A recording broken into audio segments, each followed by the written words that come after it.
Evet, hoş geldiniz arkadaşlar hepiniz. Nilüfer Hoş ben geldiniz. Welcome everyone. Welcome.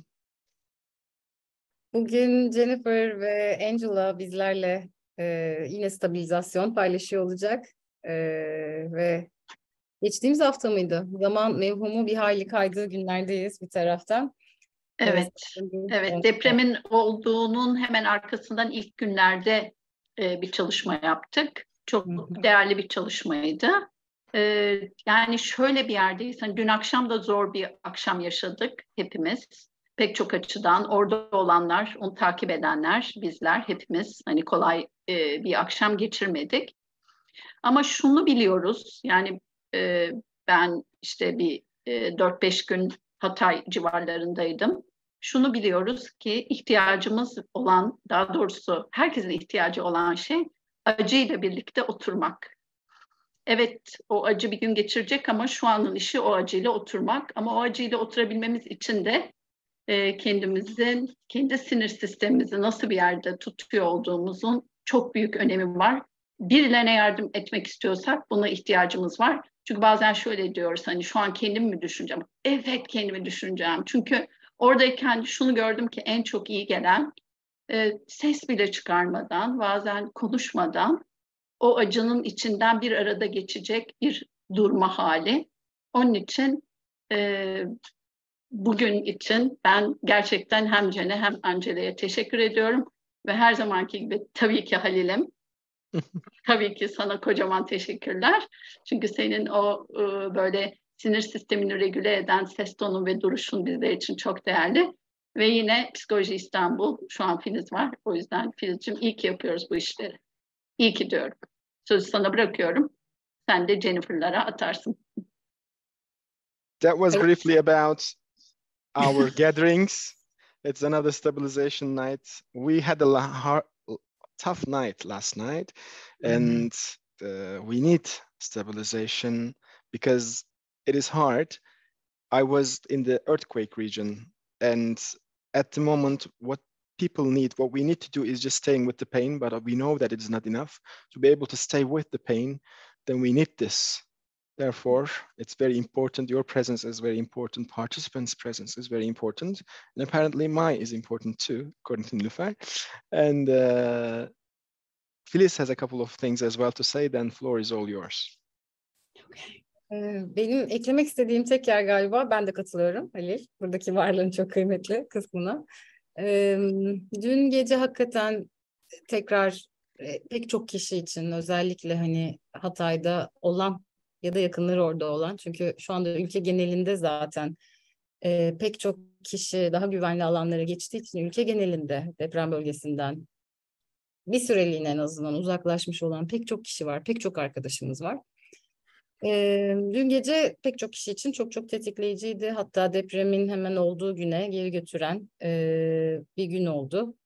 Özge şu anda burada değil. Psikoloji İstanbul adına da hani Özge şu anda yine bölgeden gelen bir grup meslektaşımızla bir arada bir grup çalışması yapıyor. Hepimiz günlerdir hani hem bu bir araya gelişlerimizde en çok neye ihtiyacımız var buna odaklanıyor ve işte içerikler hazırlıyoruz. Hem de alanda, sahada çalışıyoruz. O yüzden de iyi biliyoruz ki özellikle hepimiz etki altındayken, yani etki altında olanlar olarak yardım etmeye çalışıyorken, destek olmaya çalışıyorken en temel ihtiyacımız stabilizasyon. Bunu daha da fazla konuşmaya devam edeceğiz diyorum. Bir iki hatırlatmam yine teknik. Sorry Halil. No problem.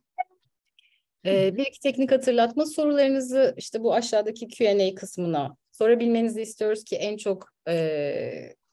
en çok tıklanan soruları direkt yöneltebiliyor olalım eğitmenlerimize. Chat'te de tüm paylaşımlarınızla bizle bu alanda olmaya devam ederseniz çok daha bir arada olduğumuzu hissediyoruz ve bugünlerde en temel ihtiyacımız da bu, bir arada olma hali. Hepinize teşekkür ediyorum. Burada olduğunuz için aralarda giriyor olacağız sanırım. Thank you Jen. Thank you Angela. The floor is yours really. Halil. Yes, it was kind of, it was really triggering last night it took most people to the original event, and that's really hard to keep it together when such things happens. Therefore, what we need more than ever is stabilization. Özge from Psychology Istanbul is not here today because she's having a group work with our colleagues coming from the earthquake zone, and we are all under the influence of what's happening over there, and under the influence, what we need is just to try to stay stabilized. We have Q&A part. Please write your questions or like the questions that you want to be asked, so they will appear on the top. Use the chat so we will know that you are here. This interaction is really helpful for all of us.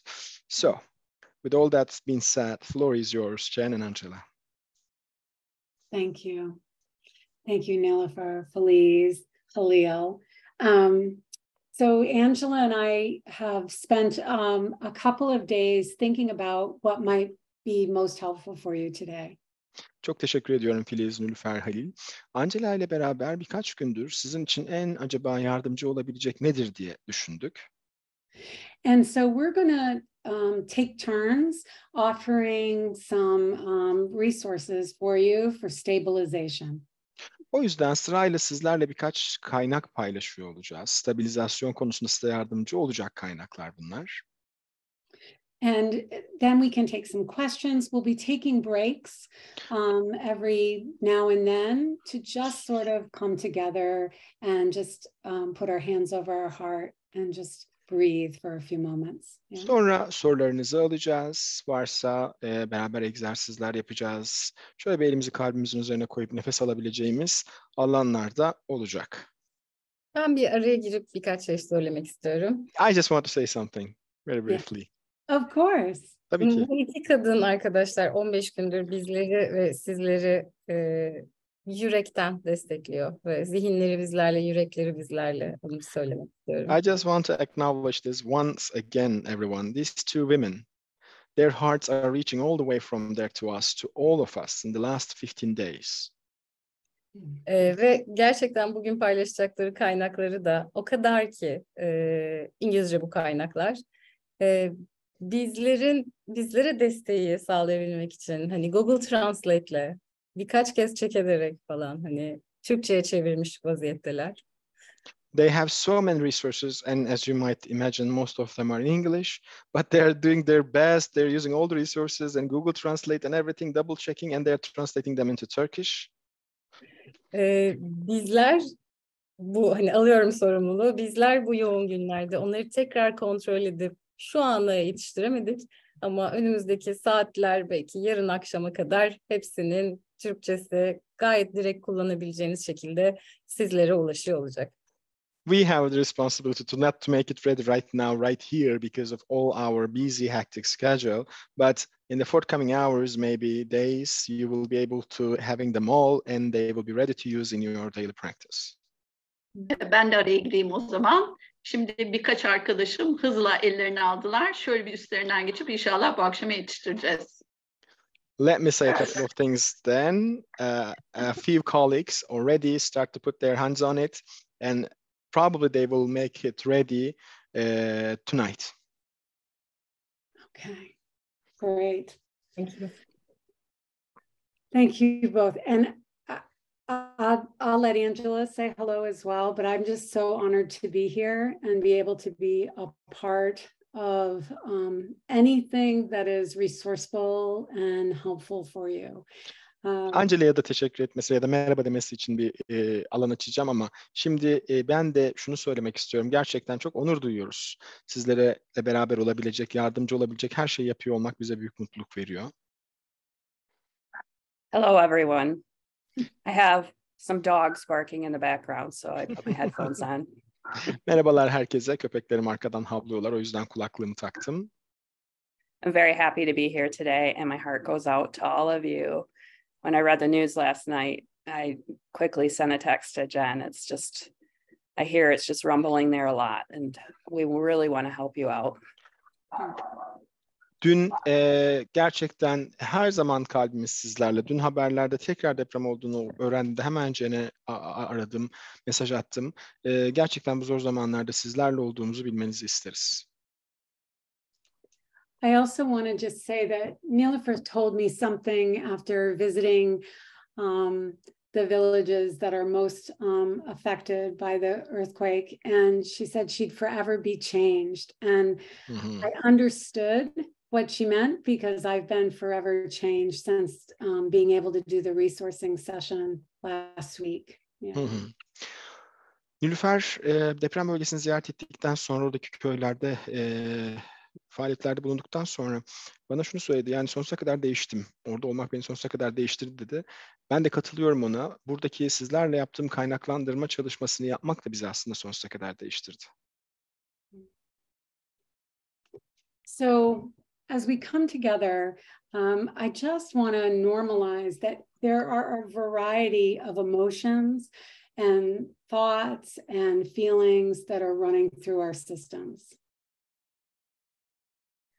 Can you say that again, please? Yes, I just want to start by saying that we have a whole variety of emotions, feelings, thoughts that are running through our systems.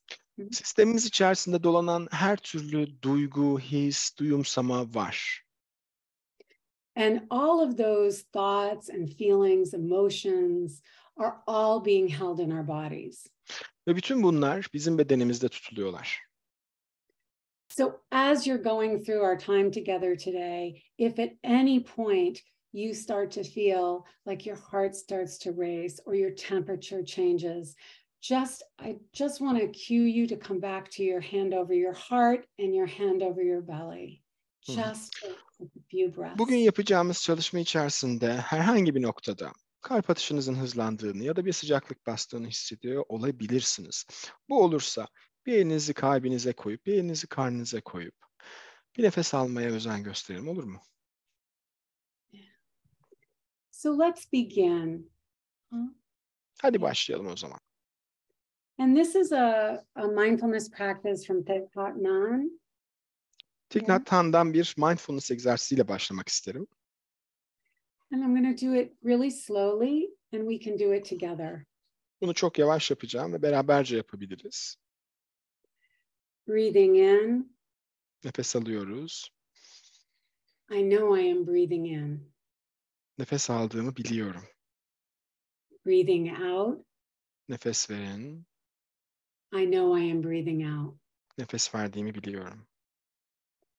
Breathing in. Nefes alıyorum. I notice my in-breath has become deeper.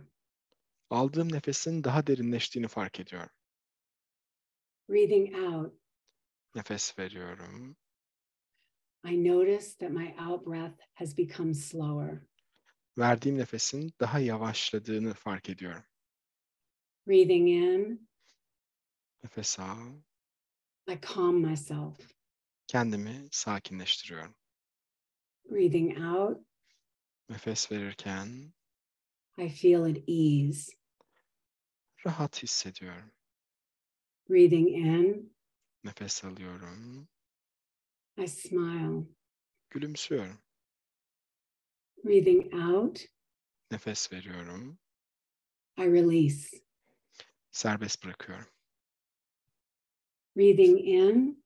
Nefes alıyorum. I rest in the present moment. Şimdiki anda dinleniyorum. Breathing out. Nefes veriyorum. I feel that this is a wonderful moment. Bunun gerçekten harika bir an olduğunu hissediyorum. Thank you. Teşekkürler. So, as we begin with breath, I want to offer another resource that can be very helpful with groups. You can do it as part of a group. You can do it for yourself. And I do believe that we have both the breathing in exercise and this exercise translated for you.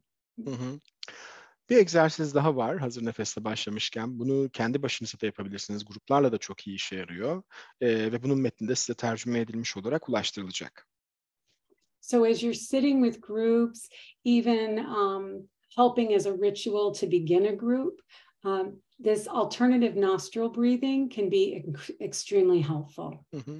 Gruplarla çalışmaya başlarken belki bir ritüel olarak bile kullanabilirsiniz. Farklı burun deliklerinden sırayla nefes almak gerçekten çok faydalı olabiliyor.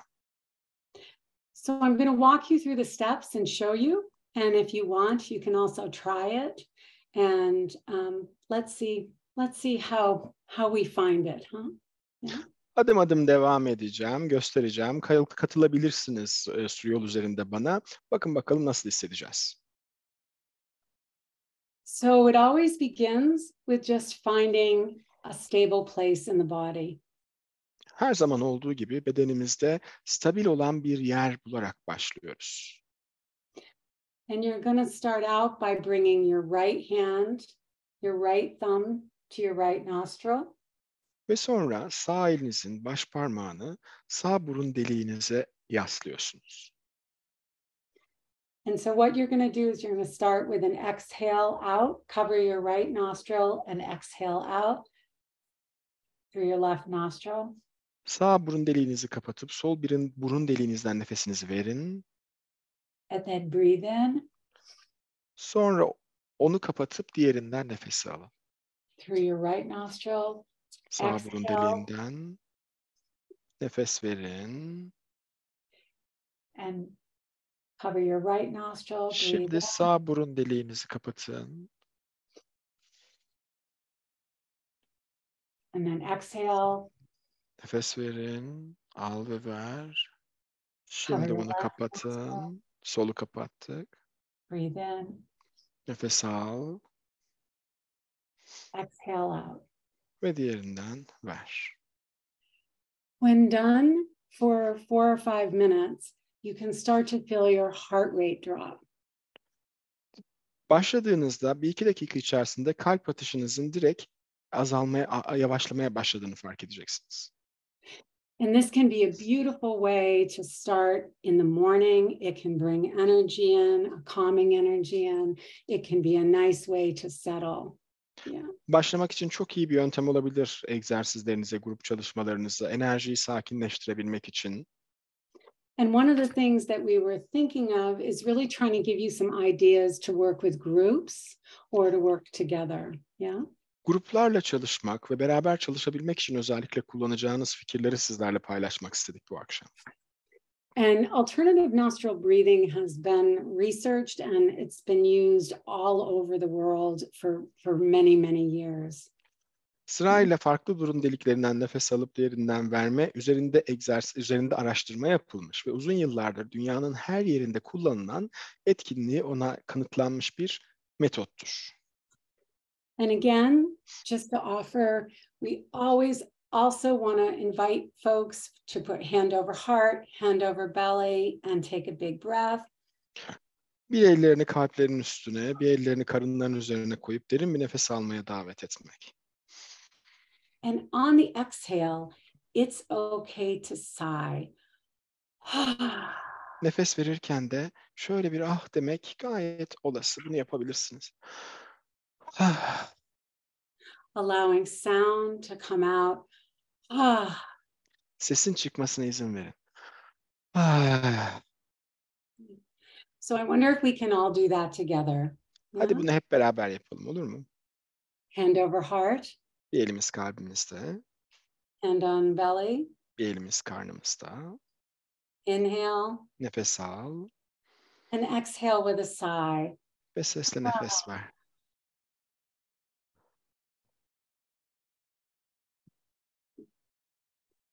And I wonder if anyone noticed a little bit of a change.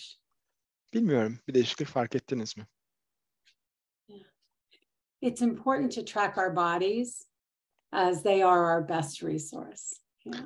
Bedenimizi fark etmek gerçekten çok önemli çünkü bedenimiz sahip olduğumuz en iyi kaynağımız. Good. Okay. So we're getting some yes and yawning. Yeah. Ve tabii ki esneme geliyor tabii ki. Yeah. They say we feel relaxed. So someone says deep belly breathing makes their heart race more. Is that normal? Yes, it can for some people really make your heart start to pick up. Mm-hmm. Karının derinden nefes almak benim kalbimi daha da hızlı attırıyor. Bu normal mi? Evet, bazı insanlar için bu böyle olabilir. And a quick thing to do if your heart rate starts to pick up is we can do something with pushing. Yeah? Eğer kalbiniz hızla atmaya başladıysa itme size faydalı olacak bir egzersizdir. And one of the things we want to do is bring our hands together at center. Elimizi merkezde birleştiririz. And just push in your palms, just really push. İtiyoruz. Avuç içleriniz birbirine itiyor. And then let go. Ve bırakın. Small exhale. Ufak bir nefes verin. And then you can try it one more time, pushing with the Bir palms. kere daha deneyelim. Avuç içlerini ittirin. And then letting it go. Ve bırakın. So for those of you that might felt a racing heart, did any of you feel your heart rate start to come down? Kalbi hızlı atıyor olanlar bunu deneyince biraz yavaşladı mı acaba? Yes. Good. Okay. Great. Great. Okay. So I'm going to let Angela come on for a moment, and she's Peki, going to do a şimdi couple of resources. Angela'ya biraz mikrofonu verelim. O da size birkaç kaynaktan bahsetsin. Thank you. And I see that there's a comment, I wanted to cry after breathing exercise. That's normal. We need to release all this energy that we're carrying around, especially in emergencies. So my heart goes to you. Bir yorum okuyorum. Nefes egzersizinden sonra ağlama isteği geldi diye. Bu da çok normal. Çünkü üzerimizde taşıdığımız o enerji o çıkmak istiyor ve nefes alma bunu alan açıyor. Ve bu ağlama isteği olmanıza görüyor ve kalbimi de oralara gönderiyorum. Bu ağlama istiyor olma halinize gönderiyorum. The next technique I'm going to teach is from Tara Brach, and it's called the rain meditation. Size göstereceğim bir sonraki teknik yağmur meditasyonu Tara Brach'tan. You will get a copy that was hopefully translated correctly. Bir kopyasını da alacaksınız bunun hani adımlarını anlatan bir metni de alacaksınız. Umarım iyi çevirmişizdir. You can also find it on tarabrach.com. She has audio in English. I'm not sure what all languages she has, but her voice is very soothing. Tara Brach web sitesinden de bunlara ulaşabiliyorsunuz .com'dan. Farklı dillerde kayıtları var. Sesi de gerçekten çok teskin edici. Yes. So to begin, just get comfortable in your chair, find your sits bones. Yine sandalyenizde rahat bir pozisyonda oturun. Oturma kemiklerinizin üzerinde oturun. And we're going to start with R. R stands for recognize. Say it again, please. R stands for recognize. Recognize what's going on inside of you. İçimizde olup biteni fark ediyoruz. So we're just going to feel inside of our bodies in this moment, here and now. Burada ve bu anda bedenlerimizin içine ne olup bittiğini izliyor ve fark ediyoruz. You may notice thoughts popping in. You may notice images popping in. Bir takım imgeler geliyor olabilir, sesler geliyor olabilir. You may notice sensations like heart racing or strong emotion. Burada bir takım duyumsamalar geliyor olabilir. Kalp atışı gibi, nabız atıyor gibi hisler olabilir. So we're just going to notice what's there. Sadece orada ne olduğunu fark edin. A stands for allow. Şimdi recognize'dı. Rain meditation, yağmur. Bunun baş harfleriyle gidiyoruz. Recognize. A, what was A again? Stands for allow. A, allow yani izin ver. Az önce fark ettik, tanıdık. Şimdi izin veriyoruz. So now that we've noticed, we're going to allow whatever is there. Şimdi her ne varsa ona izin veriyoruz ve bunu fark ediyoruz. I apologize, my printer's decided to start going off. So we're just going to allow for that noise to be in the background as we also allow for everything that we have recognized inside.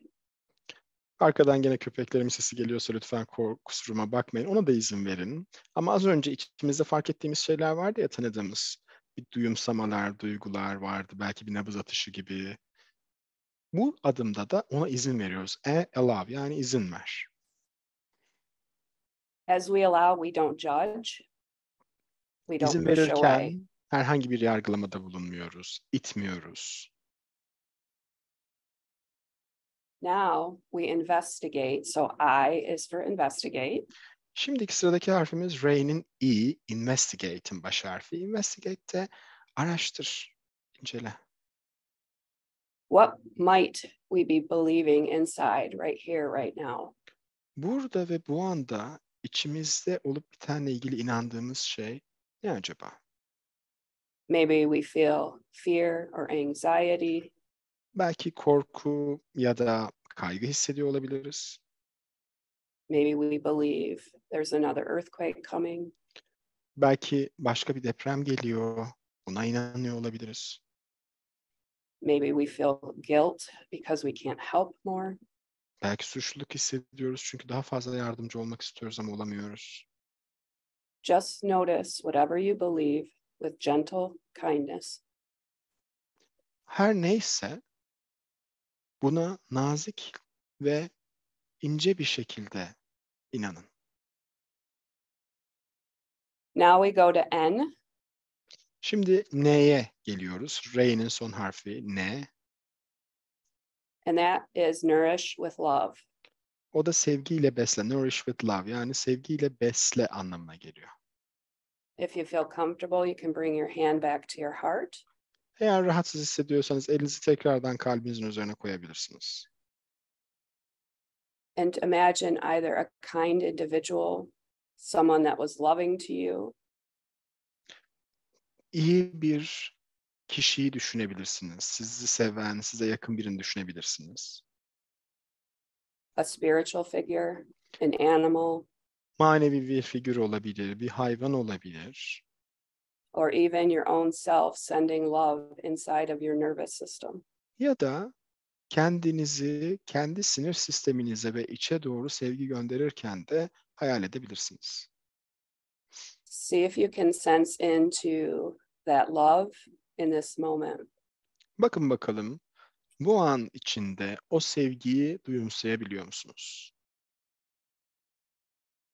As you breathe in and out, Nefes alırken, verirken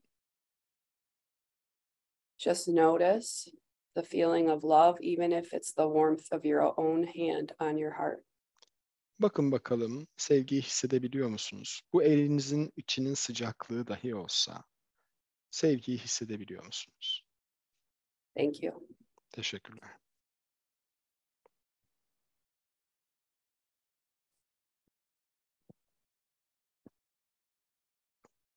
Okay, thank you, Angela.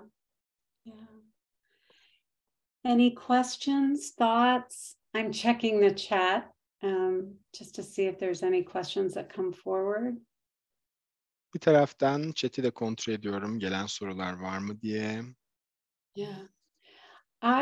I was investigate. Do you want to speak a little more about that, Angela? Yeah. Someone asked what was I? Yeah. Yeah. İlk kısmı investigate, araştırdı. Biraz bundan bahsedebilir misin Angela? After we recognize what's going on and allow for our experience, go ahead, hello. Şimdi içimizde olup biteni tanıdık, ne olduğunu fark ettik, buna izin verdik. İzin verdikten sonra You're going to translate whatever thoughts, feelings, emotions, images, or body sensations. hangi duygu, imge, bedensel duyumsama geldiyse You're just going to investigate with kindness what you might be believing. burada bununla alakalı neye inandığınızı bir araştırıyorsunuz. Bunun inanış boyutunda sizdeki karşılığı nedir? Ama bunu yaparken ince ve nazik bir yerden yapıyorsunuz. Yeah, and so there may be tears or anxiety, and that's where We nourish with love. We don't reject our experience. Kaygı gelebilir, ağlama gelebilir, hüzün gelebilir. Ne yapıyoruz bu noktada? Sevgiyle besliyoruz. Deneyimimizi reddetmiyoruz. Don't judge yourself harshly. Please Kendinize don't. lütfen sert bir şekilde yargılamayın. I also see a comment that there's a concern you are in the freeze stage right now, and I would believe you probably are numbed out. Given what's happened, it may be hard to connect and concentrate. Yorumlarda yine ben bir şey hissedemiyorum bu egzersizlerde. İlkinde de böyleydi. Konsantre olamıyorum. Acaba donma durumunda olabilir miyim? Evet, olabilirsiniz. Bu konuda kendinize dikkat etmeniz önemli. Thank you, Angela. Teşekkürler Angela. Do you want me to do the eye movement one now? Sure. And then I'll do the alignment and posture. Okay. So for some of those that are really into hyperarousal, feeling unsafe or even numbed out, this is an orientation exercise to help take in neutral, safe information. Çok taşmış, fazla gelmiş, bunalmış hissedenler olabilir. Hatta uyuşmuş bile hissedebilirsiniz. Bu nötr bir imgeyi alma egzersizi. İsterseniz bu gözlerle yaptığımız bu egzersizi paylaşalım sizinle. So what I'd like you to do is notice where your chin is right now. Sizlerden down or yapmanızı up. istediğim şey, çeneniz nerede bir onu fark eder misiniz? Aşağı doğru mu duruyor, biraz yukarı mı kaldırdınız acaba? Fark edin çenenizin yerini. If your chin is down, I'd like you to slowly raise it up. Eğer çeneniz aşağıda gibiyse daha ziyade böyle yavaşça yukarı kaldırmanızı isteyeceğim. And as you do that, go ahead and lift your eyes. Bunu yaparken gözlerinizi de yukarı kaldırın. And what I would like you to do now is Şimdi yapmanızı istediğim şey, take in the space above you. üstünüzdeki alanı içinize alın. Notice the details of the four corners of the room. Odanın o dört köşesinin detaylarını fark edin. Start by moving your eyes. Gözlerinizi hareket ettirerek başlayın. And then go ahead and start moving your head if you feel you can do so. Sonra yapabileceğinizi düşünüyorsanız başınızı da hareket ettirmeye başlayın. Thank you. Teşekkürler.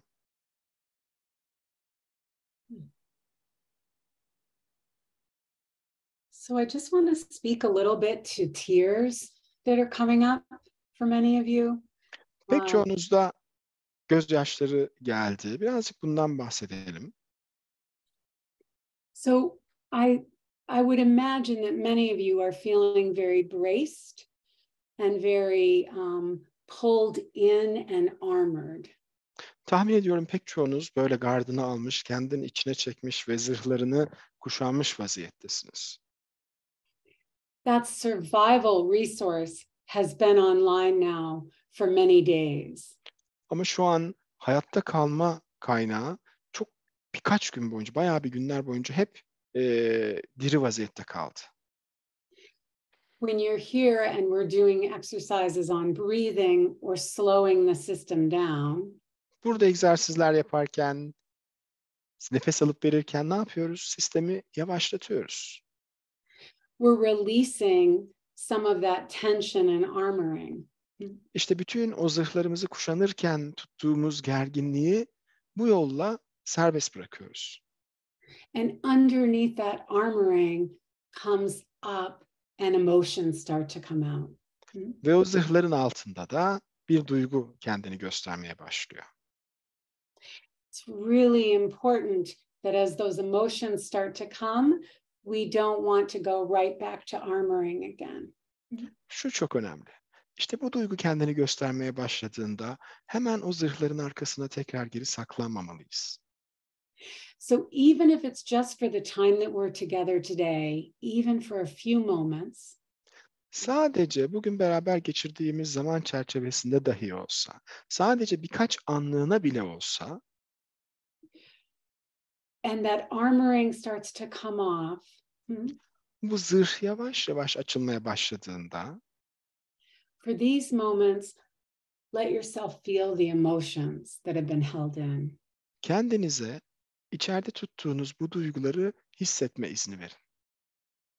Knowing that we are here with you Bilin ki biz burada sizlerleyiz and that you've been holding so much.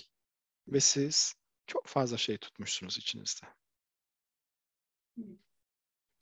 And I think I want to speak a bit about all of the possible ways, the animal defenses that you're using to manage. Belki bu noktada bütün bu olanla bitenle baş etmek adına kullanmaya başladığınız, kullanır hale geldiğiniz bir takım hayvan savunmaları vardır. Bunlardan bahsedelim. And all of these animal defenses are in our systems for a reason. Bahsedeceğim bütün bu hayvan savunmaları aslında bir nedenle bizim sistemimizde var. They're there when we become overwhelmed. Ne zaman bunalmış hissetsek o anlar için varlar. So some of you may be feeling tension in the throat or in the jaw. Bazılarınız çene ve boğaz bölgesinde gerginlik hissedebilir. That could be an indication of held in cry for help. Bu mesela içinde tutulan yardım isteğinin, yardım çağrısının bir göstergesi olabilir. You may also find yourself just crying out. Ya da kendinizi böyle iki gözünüz iki çeşme ağlarken bulabilirsiniz. Even in your mind's eye, if you have a lot of tension in your jaw or tension in your throat, you can just picture yourself saying help. Kendi zihin gözlerinizde bile bu bölgede, çenede, boğazda gerginlik tuttuğunuzu hissediyorsanız içinizden imdat diyebilirsiniz. Yardım edin. To mindfully ask for help or mindfully yell help can help regulate the system. Bu mindful bir şekilde yardım et demek, yardım istiyorum demek, burayı regüle etmeye yardımcı olur. Focus on your body, focus on your throat, and the words that want to come out. Bedeninize odaklanın, buradaki duyumsamaya odaklanın, sözcüklerin çıkmak istemesini hissedin. Yardım istiyorum. And then notice if your body starts to become a little less tense. Bakın bakalım bunu dediğinizi hayal ettiğinizde burası birazcık daha sakinleşecek, rahatlayacak mı? And the next animal defense is fight. Bir sonraki hayvan savunmamız ısırmaktır. And fight often comes out in our hands, our extremities, our hands, our feet, our teeth. Genellikle savaş şeyde gelir, böyle ısır, ellerde, böyle sıkarız, dişte, çenede. And fight is often around the anger or the arousal that we just want to try to bring some energy and some power into our system. Burada savaş savunmasının içerisinde sisteme enerji yükleme isteği vardır. Böyle bunun için enerji yükleyip bir şey yapmak, öfkeyi göstermek, savaşmak. And sometimes allowing yourself to push or to maybe even kick or to try pushing into the palms. Böyle zamanlarda itmek, belki tekme atmak ayakla veya avuç içine doğru bastırmak can help that fight response start to come out and then start to settle. bu savaş yanıtının ortaya çıkmasına ve rahatlamasına izin verir. Another animal defense that we find a lot is the flight defense. Bir diğer çok karşılaştığımız hayvan savunmamızda, yanıtımızda kaçma. That feeling that you just want to run away, or you want to go back into your thoughts, or you want to pull the covers up over your head. Sadece kaçmak istiyorum. Belki düşüncelerimde kaçmak istiyorum. Belki kendimi geri çekmek istiyorum. Often we feel that again in our legs We may even feel it as we move back from conversation or don't want to be too close to people or things. Tekrar geri konuşmaya dönmek istemediğimizde, insanlara ya da bir takım şeylere yakın olmak istemediğimizde belki bunu kullanabiliriz. Feeling into your legs, letting yourself feel your legs can really help settle that energy that wants to come out. İşte o bacaklara doğru dikkati vermek, bacaklara indirmek, o enerjinin çıkmasına ve keskin olmasına çok yardımcı olacaktır. And the last two animal defenses are ones that a lot of you have spoken about in the last webinar that we did, and even in the chat today. And the first one is freeze. Son iki savunmamızda geçen webinarda da bahsettik. Bugün de gündeme geldi. Bunlardan bir tanesi donma. And freeze is that sense in the body, yeah, of holding and can't move, but inside it feels like you're hyper alert. Hı hı. Donma, içinde tutma hali. Dışarıdan baktığınızda hareketsiz gibi gözüküyorsunuz ama içinizde aşırı bir uyarılmışlık var. You can feel paralyzed, but still really activated inside. Dışarıdan baktığınızda paralize olmuş gibisiniz. Evet, el kol oynamıyor gibi ama içeride çok yüksek bir aktivasyon var.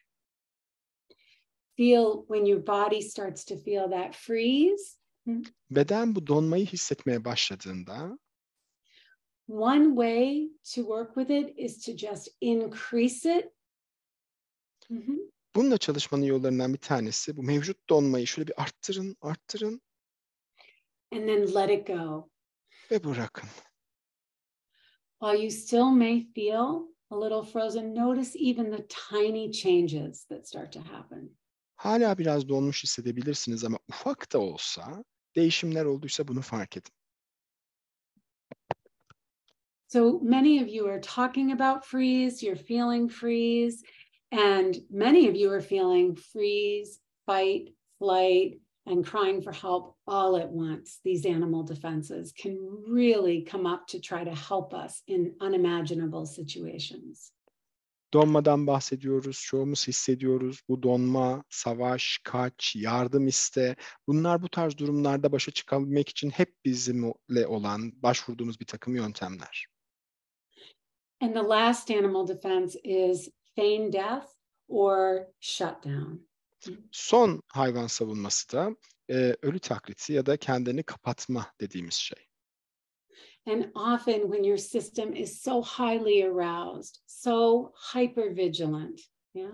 Eğer sistemimiz gerçekten çok yükselmiş bir yerdeyse, gerçekten bir aşırı tetikte olma hali varsa, there may come a point where you feel either rapidly or slowly shutting down. Artık öyle bir noktaya gelir ki bir tık daha kaldıramaz ve belki hızlı, belki yavaş bir şekilde kapatır. And it can almost be a sense of not being there. Bu da sanki orada değilmişsiniz gibi bir his uyandırır sizde.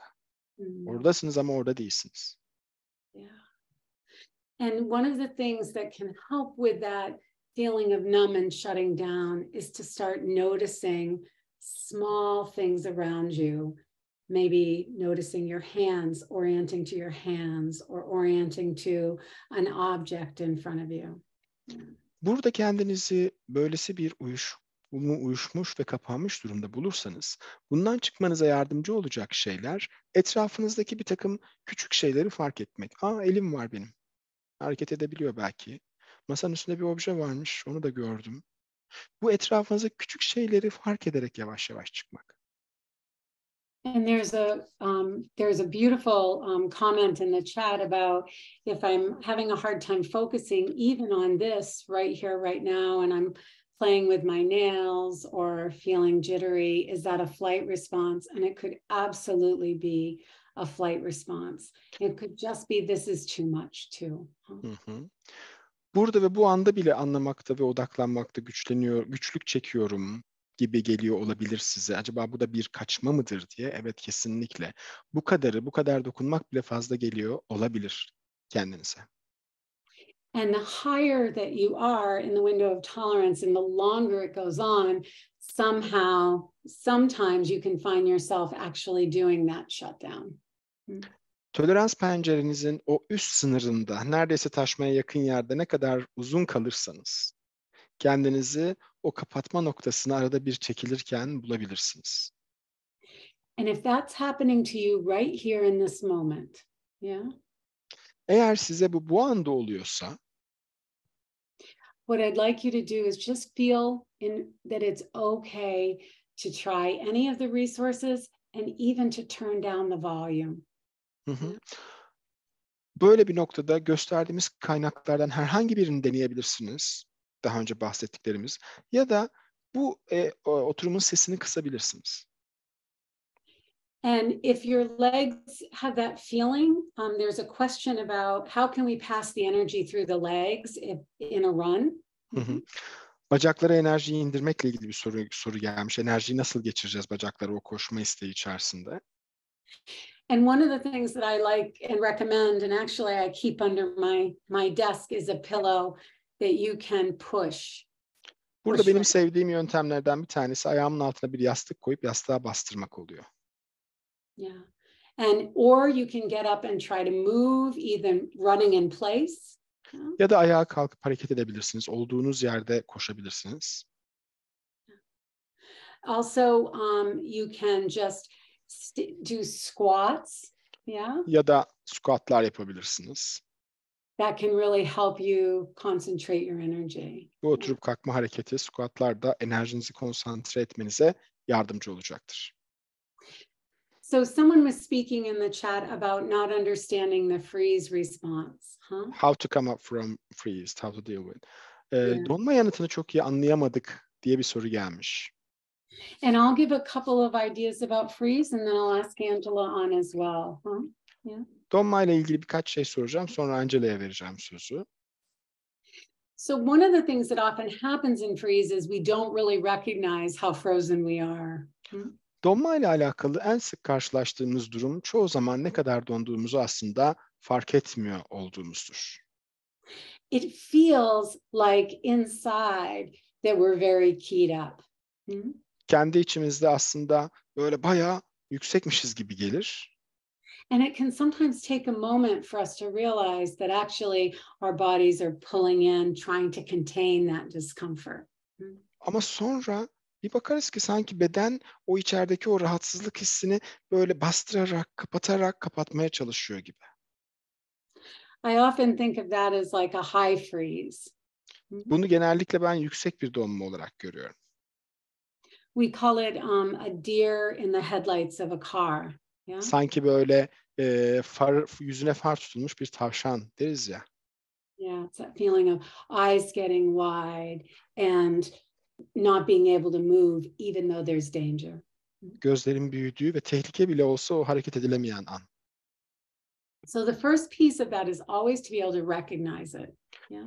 Bununla çalışabilmenin ilk adımı bunu bir fark etmektir.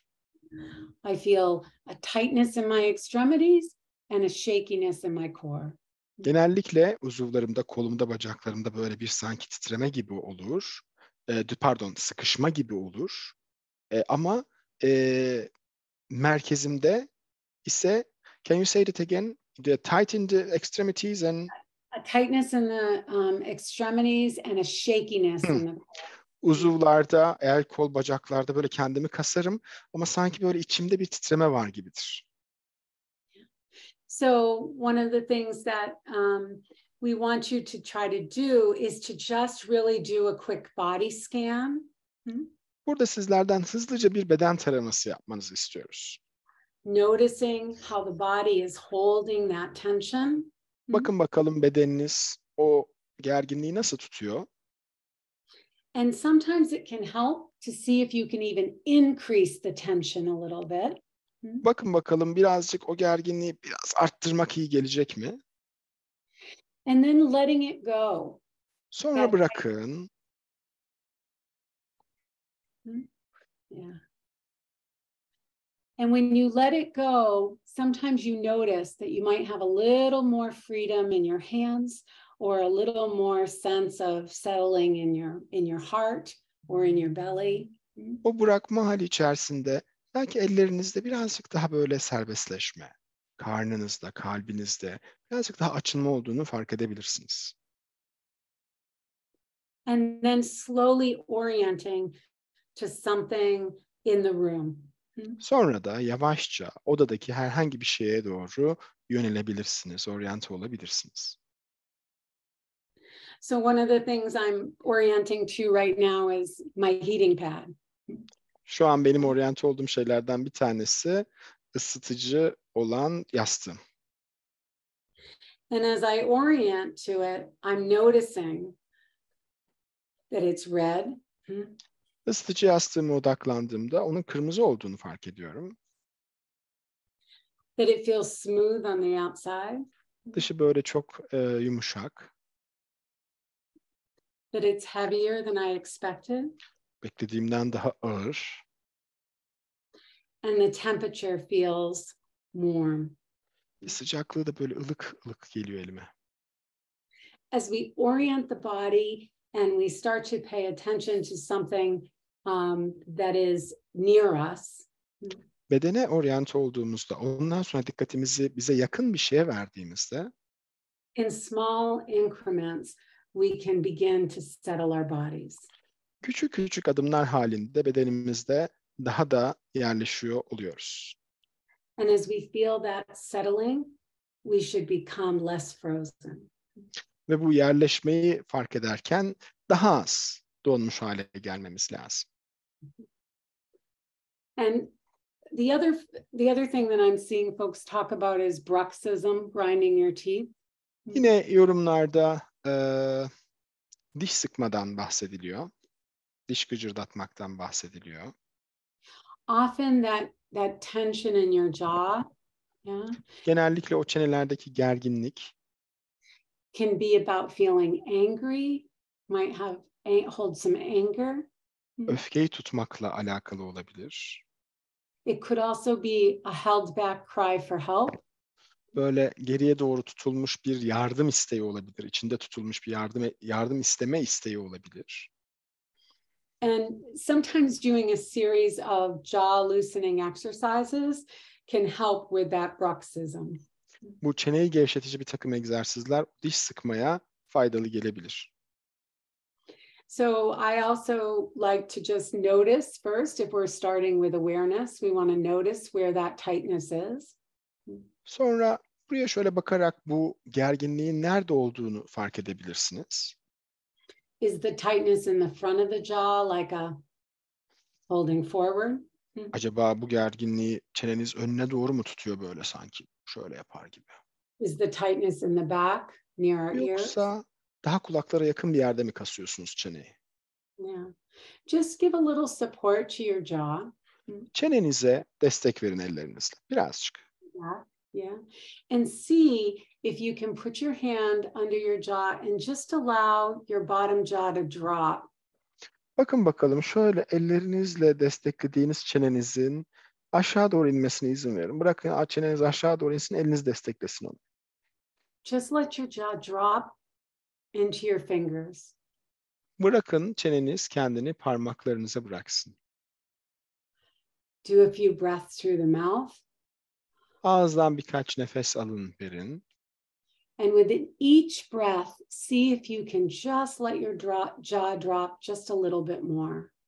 Ve bakın bakalım her bir nefeste çeneniz birazcık daha aşağıya bırakabiliyor mu kendini? Then see if you can make some movement. Bakın bakalım hareket etmek mümkün mü?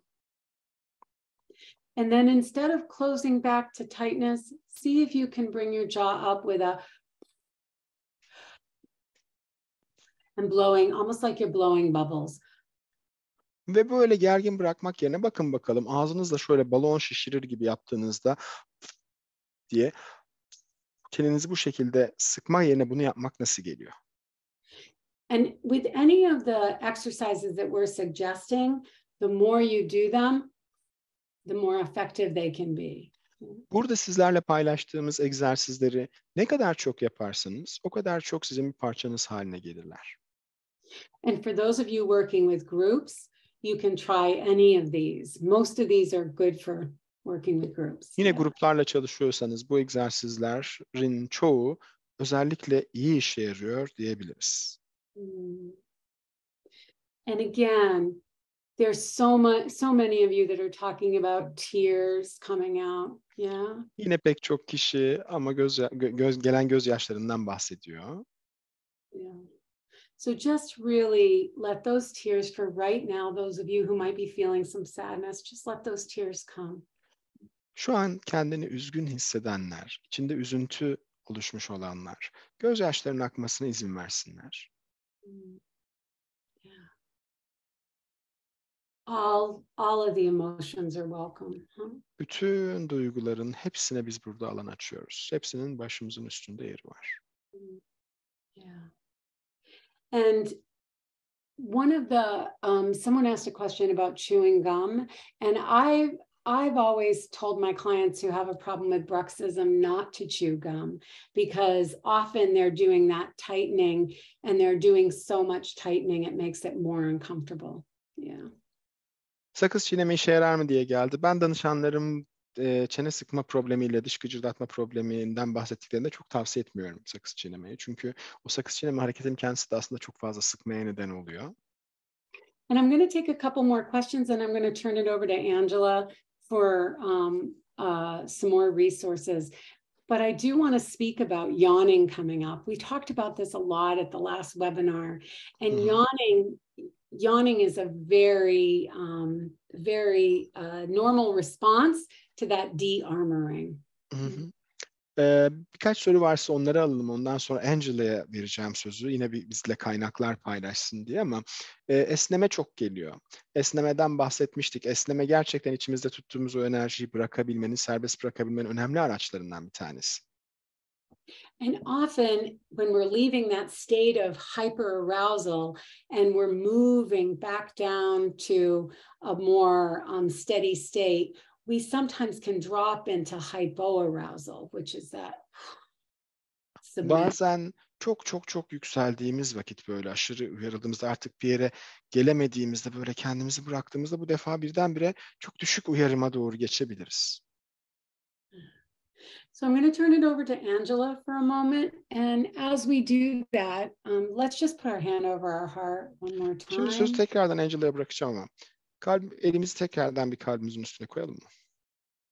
Take a couple more breaths. Birkaç nefes alalım. Angela, yeah. Angela. Okay. Thank you again. I wanted to address a few comments. First of all, if you want to do the eye orientation and the walls are too scary right now, I completely get it. I would go outside and look for clouds and trees. Okay. Şu an için göz oryantasyonunda tavana bakmak, duvarlara bakmak korkutucu geliyorsa bunu tamamıyla anlayışla karşılıyoruz tabii ki. Ne yapabiliriz onun yerine? Dışarı çıkıp gökyüzüne ve bulutlara bakarak aynı şeyi yapmak mümkün. O göz oryantasyonumuzu yapmak. I want you to do whatever works best and feels right in your body, not because I say to do it, but because your body is telling you, yes, this is right. Bedeninizde ve içinde bulunduğunuz durumda size en iyi ne geliyorsa, en doğru hangisi hissettiriyorsa, hani Angela böyle dedi diye değil de beden bunu istiyor diye yaparsanız çok daha etkili olur. Yeah. I'm also seeing, like, what do I do in an emergency situation? Like all of a sudden I tense up. Mesela acil durumlarda böyle birdenbire kendimi kastığımda, I would try to go back to a 7-11 breath or some of the breath techniques that we coached earlier. 7-11 nefes dediğimiz ya da daha önce sizlere gösterdiğimiz birkaç nefes tekniğine dönüyorum ben hemen. The 7-11 breath is breathing in like through a straw. 7-11 nefesinde sanki bir böyle pipetten nefes alırmış gibi nefes alıyorsunuz. And then like blowing out through a straw for 3 extra seconds. So. Ve 3 saniye daha fazla sürede yine o pipetten üflüyormuş gibi nefes veriyorsunuz.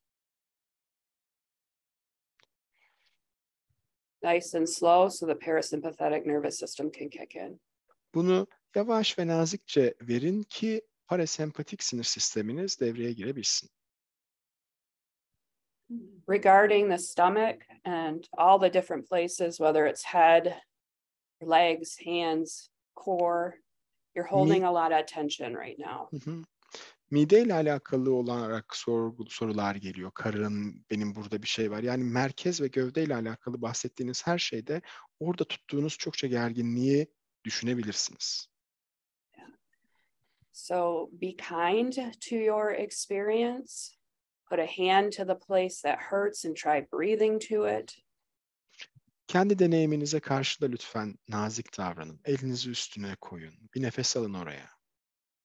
Or you can try some of the techniques I'm about to teach you. Ya da birazdan size öğretmek üzere olduğum bazı teknikleri deneyebilirsiniz. The first technique is called a heel drop. İlk tekniğimizin adı iyileştirici damla. It's used by standing up or sitting down. Oturarak ya da ayakta kullanılabilir bu teknik. And what it does is help break up freeze or stuck muscles. Donmayı ya da kasılmış kasları açmaya yardımcı olur. So I've pushed my computer away, and what I'm going to do is align my spine. Bilgisayarımı biraz ileri ittim. Şimdi omurgamı böyle hizalıyorum. And if you feel up to it, you can stand up. Eğer istiyorsanız ayağa da kalkabilirsiniz. Slowly raise the heels up and get your calf muscles contracted. Yavaşça topuklarınızın üzerinde yükseliyorsunuz.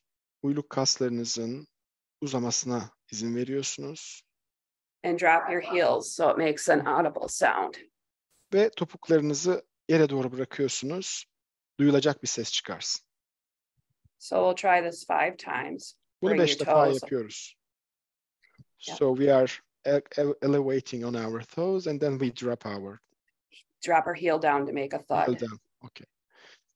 Parmaklarımız ucunda yükseliyoruz. Sonra topuklarımızın üzerine düşüp topuklarımızın değme sesine. Okay, so go ahead and try 5 times. Hadi bunu 5 defa yapalım. Topuk değdirme, topuk yere vurma egzersizi. As you drop your heels, you should feel a jolt come up through the body. Her topuğunuzu vurduğunuzda böyle bedeninize doğru bir titreşim çıktığını düşüneceksiniz. And you may feel a release as it comes up. It's more effective standing than it is sitting. Ve böyle bir boşalmanın olduğunu hissediyorsunuz o anda. Oturarak yapmaktansa ayakta yapmak daha çok etki doğuruyor. After you've done the heel drops, then we are going to gently shake our body. Bu topuk yere vurmalarını yaptıktan sonra yavaşça şöyle bir bedenimizi hafifçe silkeleyebiliriz. Kolları, bacakları. So go ahead and let yourself bounce and move. Hadi yapın bakalım birazcık şöyle. Zıplayalım, böyle hareket edelim. And go until it feels just right.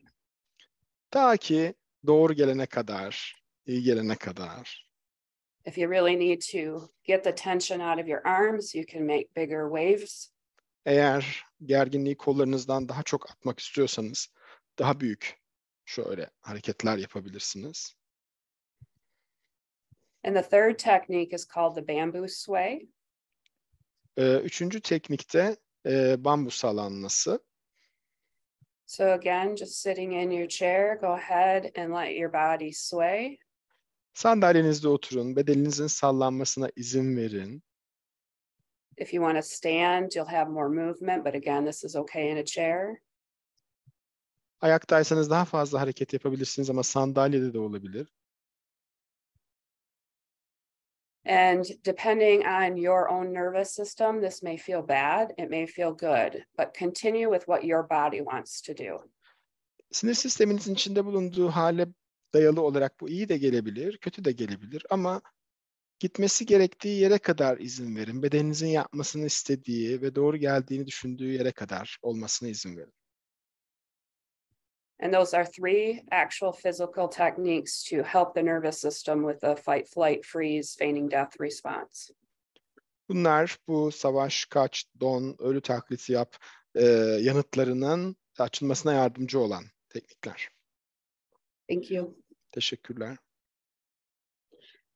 So when Angela and I were thinking about what we could bring to you, we were trying, one of the requests from Felice and Nilofer and Ozga was to come with things that you could use in groups. So much of these can be used in group together.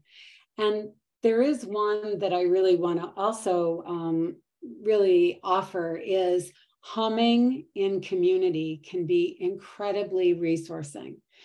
So, şimdi Fiz, Özge ve Nilüfer'le neler yapabiliriz sizin için, ne size en iyi gelecek, neye en çok ihtiyacınız var diye konuşurken en çok gruplarla yapabileceğimiz şeyleri göstermenize ihtiyacımız var dendi. O yüzden birazdan göstereceğim gruplarla çok işe yarıyor, çok tercih ettiğim bir yöntem. Grupla beraber hımlama, mırıldanma.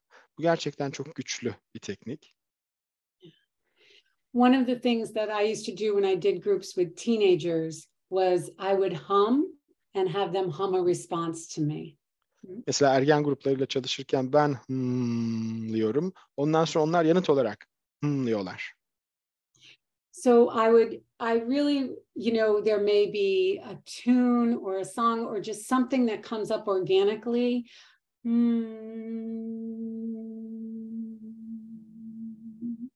That you can do in a group or even by yourself to just feel how the hum resonates through your body. Böyle bir şarkı mırıldanır gibi organik olarak gelen bir şey olsun. Bunu grupla yapmak çok iyi geliyor. Siz yalnızken bile yapabilirsiniz. Ve bakın bakalım bu hımlamanın beden içindeki rezonansı, titreşimi nasıl geliyor? And then also feeling that hum, even putting your hand over your chest and feeling your chest resonate. Ve o hımlamayı yaparken elinizi göğsünüze koyup oradaki o titremeyi hissetmek. Yeah. And if you are crying and shaking and you feel like you want to shout, if you're in a place that you can shout, I want to have you do that. If you're not, sometimes you can imagine in your mind's eye just putting your hands together and shouting through your hands. Yeah. Like, Ağlama isteği, sarsılma, bağırma isteği geliyor olabilir. Eğer içinde bulunduğunuz ortam şu an bunu yapmanızı el veren bir ortamsa yapın. Jen, can I add bir something? ortamsa o noktada belki şöyle ellerinizi tutup sanki elinizin içine bağırıyormuşsunuz gibi hayal ederek onun oraya çıkmasına, o şekilde ifade etmeye kendinize izin verin. You can also yell into a pillow or a cushion. You can also yell into the crook of your arm. Bir yastığa bağırabilirsiniz yüzünüze koyup. Kolunuzun içine bağırabilirsiniz. Angela, yeah? I want to add that making the motion of the shout is also good. So if you can't shout because of where you are, open your mouth wide and Eğer make the içinde face. bulunduğunuz ortam bağırmaya el veren bir ortam değilse bağırmanın yüz hareketini yapmak da yardımcı olur. Diyelim ki bağırmanız için müsait bir ortam değil. Ağzınızı açın ve yüzünüzü de bağırır bir yüz yapın böyle. And imagine screaming till you feel done. Ta ki tamam, nihayet istediğim kadar bağırdım hissi gelene kadar bağırdığınızı hayal edin. Great. Çok güzel. And I also want to just, as we start to close, and then we'll take more questions.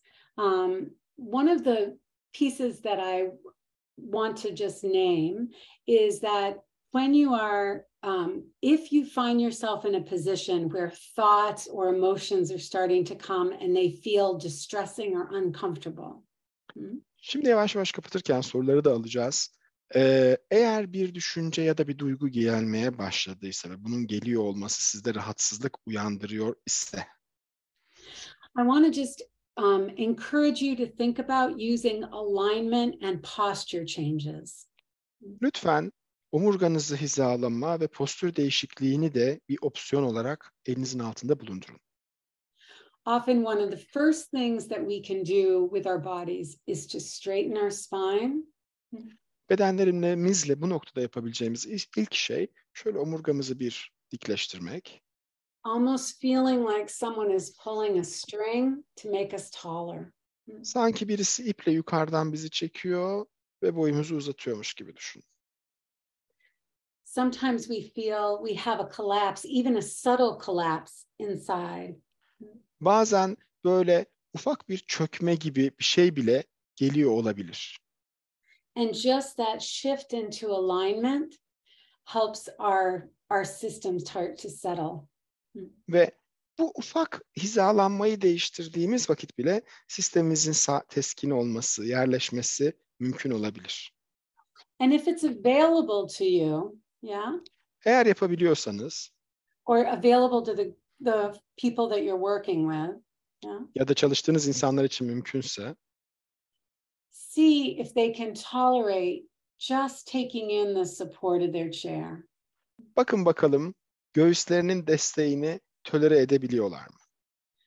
Just slowly feeling the support, and this might feel scary at first, yeah? Yavaşça göğüslerinin desteklemesini hissetsinler. İlk başta bu birazcık korkutucu gelebilir.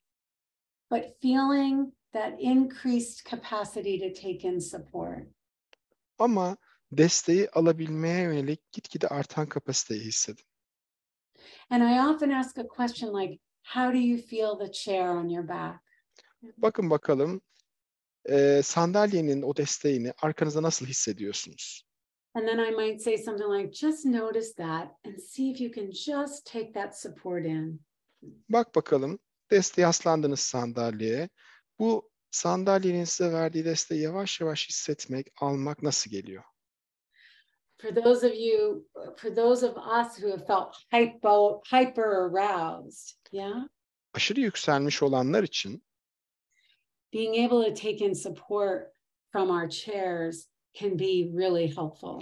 sandalyenin desteğini, bak seni destekleyen bir sandalye var. Bunu hissedebilmek, bunu içine almak, almaya başlayabilmek çok yardımcı olacaktır. And I wanted to answer the question about how many exercises can we practice in a session? Yeah. Bir oturumda kaç egzersiz pratik edebiliriz diye bir soru gelmiş. In general, I know this for Angela and I, we've talked about it. We go much slower in an actual session. Tabii ki genel olarak bir oturum içerisinde biz çok daha yavaş gidiyoruz. In this format, because we want to give you some ideas and some options, yeah. Ama bu içinde bulunduğumuz format içerisinde biz size olabildiğince fazla fikir vermek istiyoruz, opsiyon vermek istiyoruz. O yüzden böyle arka arkaya sıraladık. We're moving through them at a much quicker pace. Yeah. Burada çok daha hızlı bir şeyle yaptık. So what I might do in a typical session, yeah, Ama normal bir seans boyunca ne yaparım diye soracak olursanız is to try one thing bir şey denerim and invite the client to stay with it. ve danışanı bununla biraz kalmaya davet ederim. I may ask, are you noticing a change or a difference? Acaba bir farklılık hissediyor musunuz? Bir değişiklik hissediyor musunuz diye sorarım. And then I might ask them to stay with it just a little bit longer. Ya da biraz daha kalabilir misiniz bununla diye sorarım. So I try to squeeze as much as I can from each exercise before I move to the next. Yeah? Bir sonraki egzersize geçmeden önce şöyle deyim yerindeyse onun son suyuna kadar böyle alabilelim, son zerresine kadar ondan bir şey alabilelim isterim. Ondan sonraki bir egzersize geçerim. So one of the things that I like to do is really just have the client then notice what's still happening in their body. Burada yapılabilecek şeylerden bir tanesi danışan bedeninde hala neyin olmaya devam ettiğini fark etsin. So for each resource that I offer, Mesela onlarla paylaştığım her bir kaynak için I then pause and ask, do you feel a difference? duruyorum ve şunu soruyorum. Bir fark hissediyor musun? And then I ask, where do you still feel the distress? Sonra peki nerede hala biraz rahatsızlık hissediyorsun, sıkıntı hissediyorsun? So it might start with a freeze all over the body. Bütün bedeni alan bir donmayla başlayabilir. We may settle a bit there. Orada birazcık orayı sakinleştirebiliriz. And then the client might notice a tension in the throat. Sonra danışan boğazında mesela bir gerginlik hissedebilir. And I imagine for most of you right now, folks are coming in with just having been in hyper or hypoarousal for so many days, huh? Zannediyorum bugünlerde görmeye başlayacağınız danışanlarınız pek çok gün boyunca ya aşırı uyarım ya da çok az uyarım, düşük uyarım halinde gelecekler size. That there might have to be some trial and error about what might work best. O yüzden onlar üzerinde neyin işe yarayabileceği ile ilgili birazcık deneme yanılma olabilir. But one of the things I think is most regulating for my clients Bence çoğu danışanım için en regüle edici şeylerden bir tanesi is just to offer them a regulated system to be with. Yeah. onlarla kalabilecek regüle bir sistemi onlara sunmak terapist olarak. So even just being quiet and being in proximity. O yüzden sadece böyle sessiz olmak, yakınlık içinde olmak bile Offering a welcome place for all that they're feeling. bütün hislerini tutabilecek, ona alan açabilecek bir yer sağlamak bile Can often help people come forward with what they need. çoğu zaman insanların neye ihtiyacı olduğunu ortaya koymalarında onlara yardımcı oluyor. Yes. And sometimes I'll just invite, you can bring all your feelings here. Ve bazen bunu bir fiil söylüyorum onlara. Bütün hislerini getirebilirsin buraya diyorum. Yeah. So I wanted to just answer one more question about a client saying they feel no change. And I think that that's really possible. And I think it's particularly possible right now. Danışan hiçbir şey hissetmedim, hiçbir değişiklik hissetmedim derse ne olur diye bir soru gelmiş. Bu gelebilir. İçinde bulunduğumuz bu dönemde bu daha da çok gelebilir. And I think, just offering the possibility or even bite-sizing just a bit.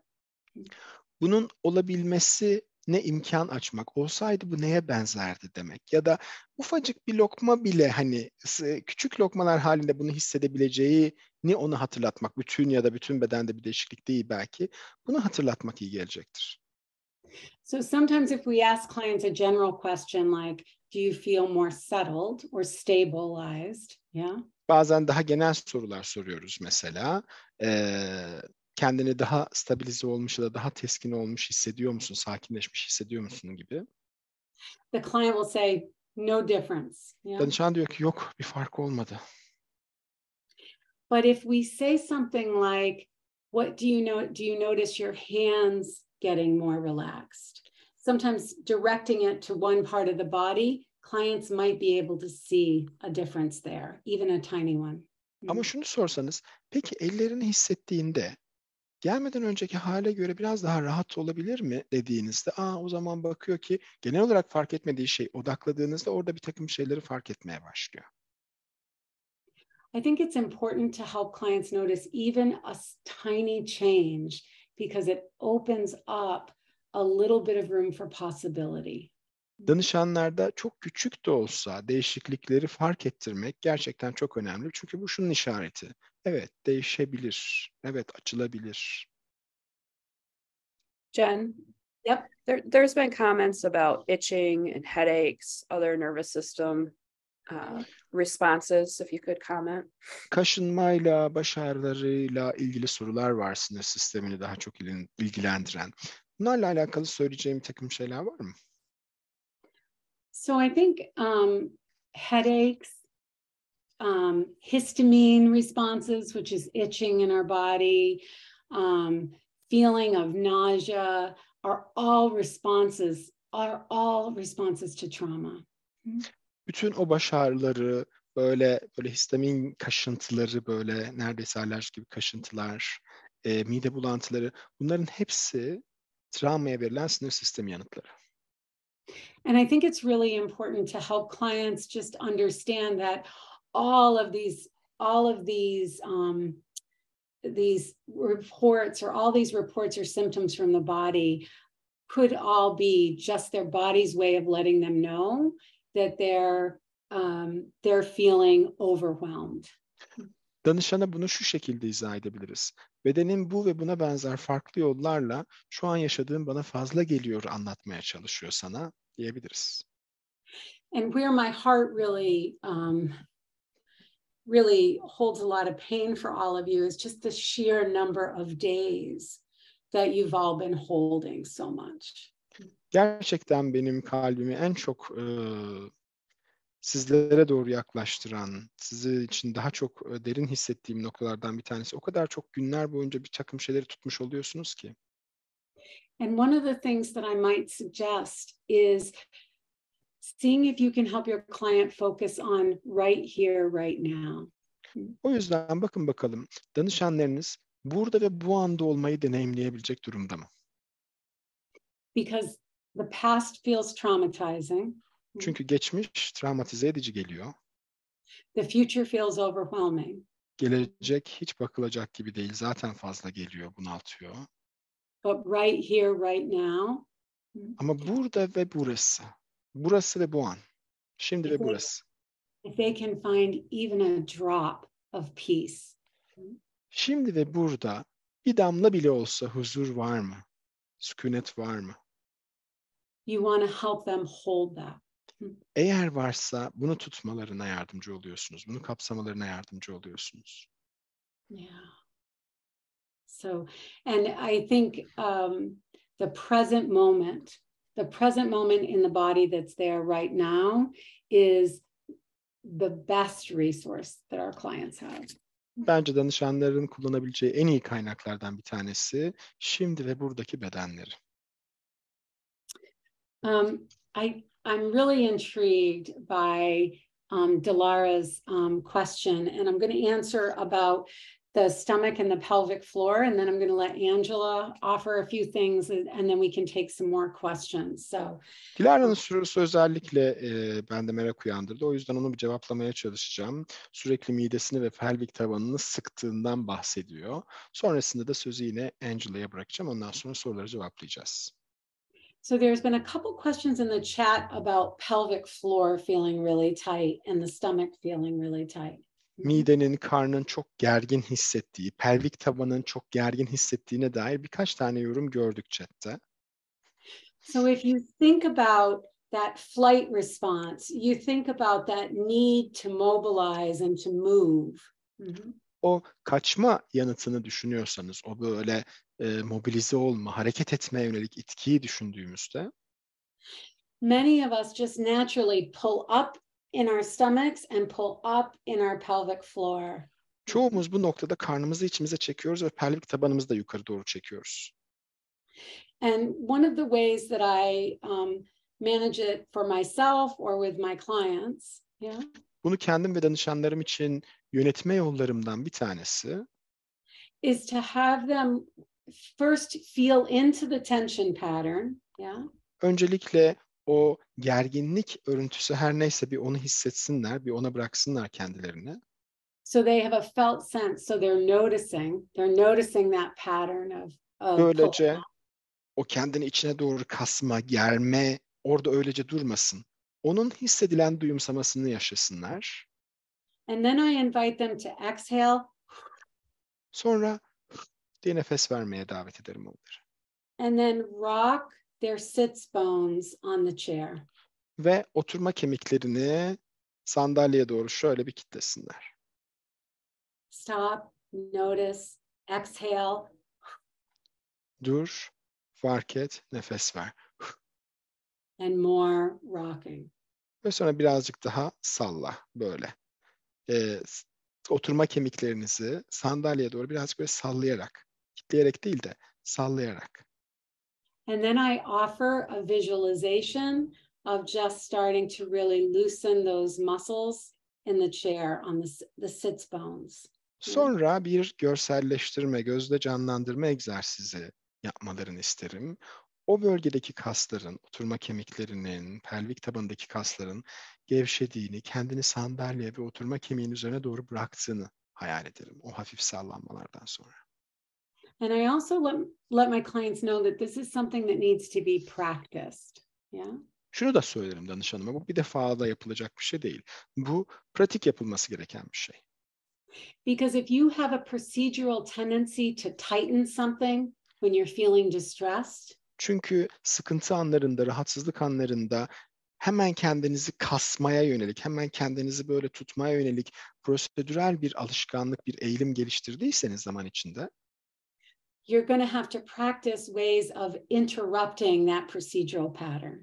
bu prosedürel örüntüyü kırmak için hep böyle tekrar tekrar denemeniz lazım. Farklı farklı yöntemleri pratik etmeniz lazım. Çünkü o bir yerleşmiş oluyor. Yeah. Angela, do you want to? Angela? So I see a lot about dizziness, and what I thought I would do is share my screen a minute and show you an image of a yoga pose that can be really helpful for trauma. Baş dönmesinden çokça bahsedilmiş. Şimdi ekranımı paylaşacağım ve sizle bir yoga pozu paylaşacağım. Bu travma yanıtları açısından çok iyi gelebiliyor travma yaşamış kişiler için. So in front of you is the child pose. There's two versions. You can see one has arms outstretched in front and one has arms tucked back behind and around the feet. Çocuk pozu dediğimiz poz. Bunlardan iki versiyonu var. Birinde eller önde, diğerinde ise eller arkada, ayaklara doğru şöyle kapsanmış vaziyette.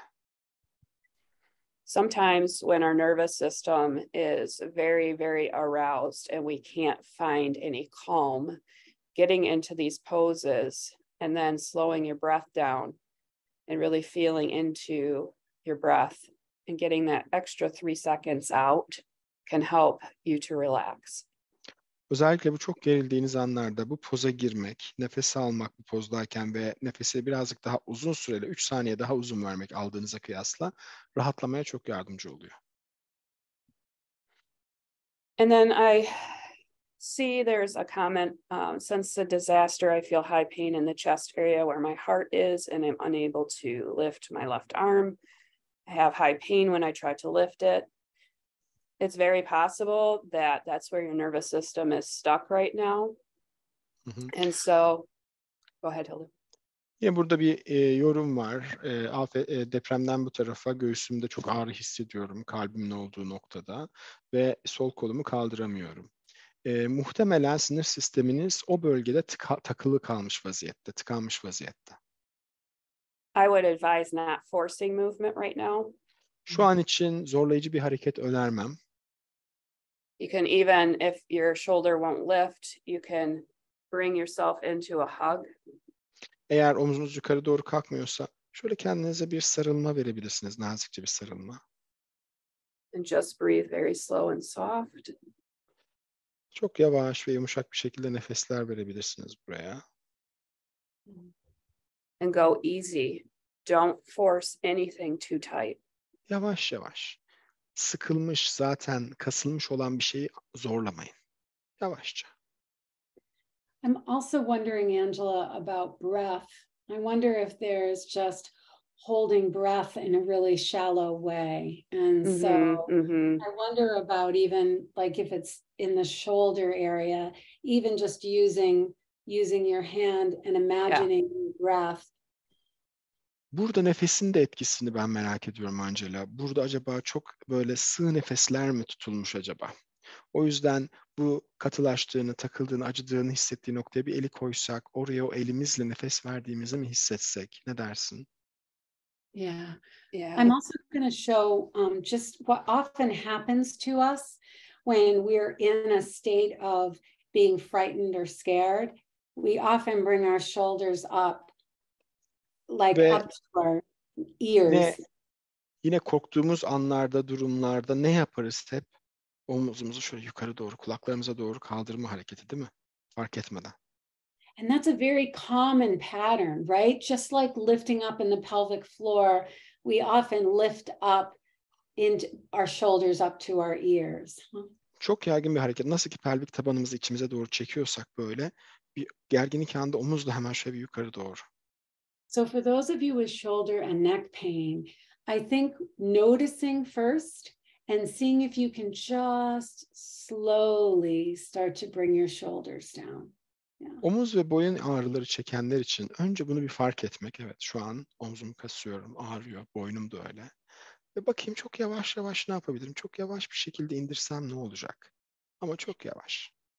And sometimes just relaxing the shoulders will start to let you know that there's another movement that wants to happen. Maybe moving your arms back, maybe making circles with your arms. Yes. When you've been holding a pattern for a long time, sometimes you need to move your body. Bazen o işte omzu ya da kastığınız yeri yavaş yavaş bıraktığınızda bir bakıyorsunuz kolun ya da omzunun yapmak istediği başka bir hareket ortaya çıkıyor. Belki şöyle bir kaldırmak, kolları ve geriye doğru açmak istiyor. Belki şöyle bir daha geniş bir daire çizmek istiyor. Çünkü bir yeri çok fazla tuttuğunuzda ve kastığınızda altında olmak isteyen hareketler de hep baskılanmış oluyor. Onu rahatladığınızda bunlar ben de varım diye çıkıyorlar. There's also a technique. When you breathe in, you can slowly pull your shoulders back as if you are trying to pinch your shoulder blades together.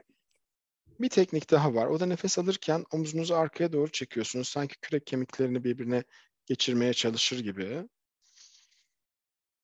It's very slow and gentle. Your head might even feel like it wants to pull up. Yavaş ve nazikçe yapın. Bunu yaparken başınız kendini arkaya doğru atmak isteyebilir gibi. It's very important not to push past any pain.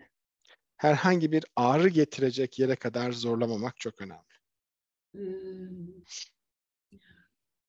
Jen, I'm wondering if we should go to the Q&A section. Yeah. A lot of what I've been responding to has been in the chat. Genellikle cevapladığımız şeyler genellikle chatte. Acaba soru cevaba da biraz geçsek mi? Soru cevap kısmında olan pek çok soru chatte de geliyor. Dolayısıyla çok müdahil olmadık. No worries, because many of the questions in the Q&A are already asked on the chat. Therefore, we did not interject. Çok da puanlandığı için hani şu sorudan başlayacağım. Aslında travma tepkileri tamamı. Belki dokunmadığımız birkaç yer varsa eğer bakalım ama genel olarak soru özellikle bölgede yaşayan hani ve depremlerin de devam ettiği bir yerden bahsediyoruz. Hani o sallanma hissi bir yanıyla gerçek.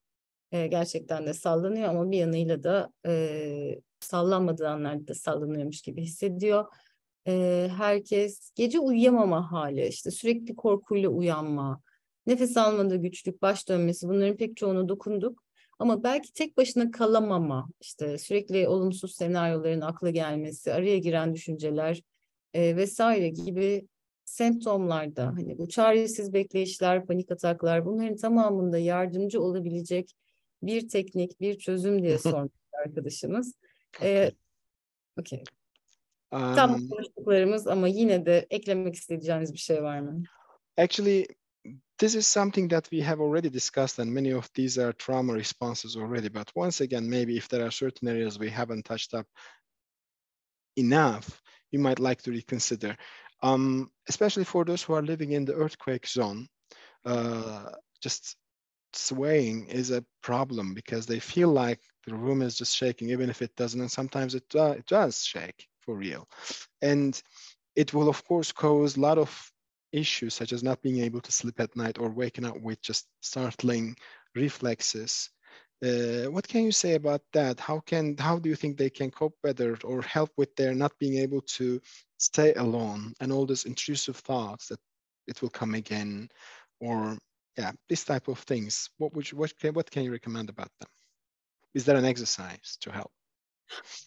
So I think the best exercise for having those intrusive thoughts is to really start to do a body scan, always starting with a body scan. One of the reasons that I love this work is because I really do believe that the body is your resource. Bütün bu bahsettiğiniz şeyler için bütün bu araya giren düşünceler, bu korkular, bedendeki o sallanma hissi, her zaman bir beden taramasıyla başlayın. Beden taraması ve bu yöntem benim çok tuttuğum bir yöntemdir. Çünkü beden gerçekten en önemli kaynağımız. And even though your body may be sore or tense, or you may feel your fingers curl or something might be happening, your body still is your resource. Bedeniniz ağrıyor olabilir, bedeniniz kasılmış olabilir, parmaklarınız kapalı gibi gelebilir. Ama hala beden sizin bir kaynağınız. And I can totally understand how that might feel strange, given that your body doesn't feel safe right now. Bedeninizin şu an emniyette hissetmemesi hasebiyle bütün bu söylediklerim biraz tuhaf gelebilir, değişik gelebilir ama öyle. But one of the things that you can do there, if you can do a body scan, let me try this. Sorry, Halil, I'm tripping up my words. If you can try a body scan with as much support as you can have for your body. Burada beden taramanızı yaparken de olabildiğince bedeninize destek vererek bunu yapmak önemli. So for some of you, it might be standing. For others, it might be lying down. For some of you, sitting in a chair. Bazılarınız için bu ayakta dururken olabilir, otururken olabilir, sandalyeye. And when I do a body scan, I close my eyes. Beden taraması yaparken genellikle gözlerimi kapatırım. And the first step is just almost like a quick, just assessment of my body. İlk adım böyle hızlıca ne yapıyorum? Şöyle bir bedenimi bir değerlendiriyorum. Things like temperature, chill, tightness, just an overall first pass. Sıcaklık, hafif titreme, kendini kasma var mı? Bir bak bakalım neler var. Şöyle bir yüzeyden bak. And then I notice a breath. Sonra bir nefesi fark ediyorum. Exhale. Nefes verdim. And then I notice my outside body. Sonra dışarıdaki bedenimin dışını bir fark edeyim. My skin, my toes, my fingers. Tenim, ayak parmaklarım, el parmaklarım. My hair, my ears. Saçım, kulaklarım. Just noticing my outside body. Dış bedenimi fark ediyorum. Breathe in. Exhale. Nefes vermek, nefes almak. And then I let myself adjust my position if I can. Sonra yapabiliyorsam şöyle pozisyonumu bir tekrardan düzenliyorum, ayarlıyorum. And now I direct my attention to my inside body. Dikkatimi bedenimin içine doğru yöneltiyorum tekrar. Starting with my belly. Karnımla başlıyorum. Breathing in. Nefes aldım. Exhale. Nefes verdim. My upper abdomen. Üst karnım. Breathing in. Nefes aldım. Exhale. Nefes verdim. My chest. Breathing in. Göğsüm. Göğsüme nefes aldım. And exhale. Nefes verdim. My face. Yüzüm. Breathing in. Nefes alıyorum. And exhale. Nefes veriyorum. My forehead. Alnım. Breathing in. Nefes aldım. Exhale. Nefes veriyorum. And ending with my hand over my heart. Ve tekrar elimi kalbimin üzerine koyup bitiriyorum. Yeah. Jen, Body. Yeah. Yes. There was a question that I translated, and it wondered, why can't I concentrate during the body scan? Say it again, please. Why can't I concentrate during the body scan, or what can I do if I can't concentrate? Beden taraması esnasında odaklanmak için ne yapmam lazım ya da odaklanamıyorsam ne yapmam lazım diye bir soru gelmiş. So often what will happen is our thoughts will start to take off. Genellikle düşüncelerimiz devreye girer. Odaklanamamıza, bedene odaklanamamıza neden olan şey budur. Or our emotions will surface. Bir takım duygular su yüzüne çıkabilir.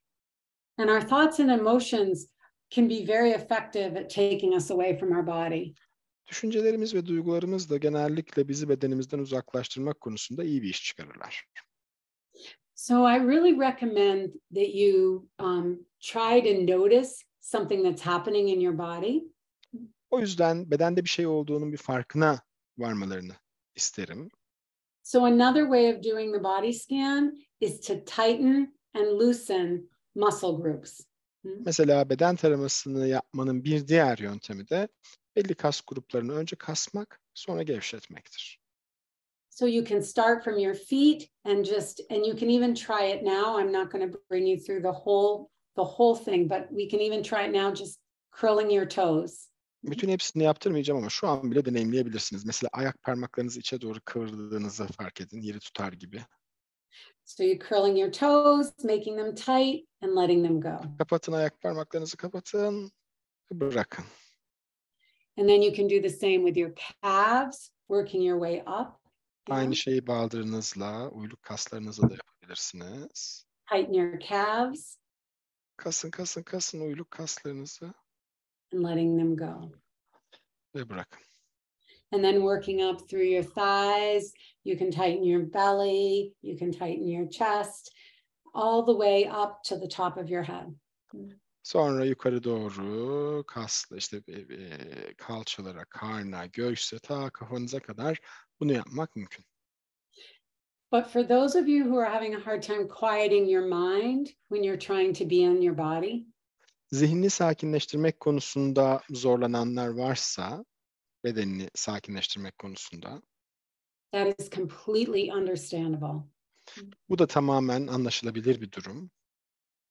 And movement, any kind of controlled movement, like a tightening and loosening. Burada Maybe. her türlü kasma hareketi, böyle kasma ve bırakma, kasma ve gevşetme hareketi. Maybe making circles with your arms. Kollarınızla bir takım böyle çembersel, dairesel hareketler yapmak. If you can focus on movement, even if it's small, it sometimes can be easier to drop the thoughts and move into your body. Hareketle odaklanmak, küçük de olsa bu hareketi yapmak, o düşünceyi bir tarafa bırakıp bedene dönmek, bedende kalmaya yardımcı olacaktır. Yeah. Jen, can I show a technique for what I'm reading as someone feels split in two that you can use? Sure, absolutely. Okay. I do have to push back here so I can try to show Bir teknik göstereceğim şimdi. And what was that technique for, Angela, again, please? When you feel like you're split into two. Özellikle kendini sanki böyle ikiye ayrılmış gibi, iki parçaya ayrılmış gibi hissettiğinizde kullanabileceğiniz bir egzersiz. So imagine for a moment you have these two parts. Bir an için iki parçanız olduğunu hayal edin. Go ahead and name one. So maybe perhaps it's anger. Bu parçalarınızdan birine bir isim verin. Diyelim ki bu parçanız öfke olsun. And maybe this one is guilt. Diğerinin adı da suçluluk olsun. Feel into the body. Bedeninizi hissedin. And slowly take your hands together. Ve yavaşça ellerinizi bir araya getirin. Take a breath and cross them over your heart. Nefes alın, bunu kalbinizin üstüne koyun.